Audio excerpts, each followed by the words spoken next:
everyone, welcome to TVC News this hour. We begin in the nation's capital, where BudgIT has identified a significant funding, transparency and accountability gap in climate financing. Speaking at a stakeholders roundtable on strengthening fiscal sustainability and climate action through open budget, they charged civil society organizations to hold the government accountable by demanding access to information and ensuring that the government acts on their recommendations and resolutions put forward. Helen Osamide-Akins reports. Climate financing has become a critical component of Nigerians' response to the growing threat of climate change. As a signatory to the United Nations Framework Convention on Climate Change and the Paris Agreement, Nigeria has committed to mobilizing and effectively utilizing climate funds to support mitigation and adaptation efforts.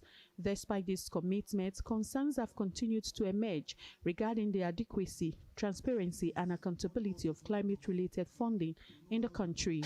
Questions remain about how much funding is being allocated, how is it tracked, and whether it is effectively reaching vulnerable communities most impacted by climate change. It is against this backdrop that BudgIT has identified significant gaps in climate financing, particularly in funding levels, transparency, mechanisms, and accountability structures. There is no proper tagging of climate-specific finance line items. Two, there seems to be some fragmentation, especially at the federal government level, in bringing these climate interventions together. Yes, we have the National Council on Climate Change. We have some technical working groups, but it does not appear, or it's not particularly clear, that there is cohesiveness and organization in the way they work.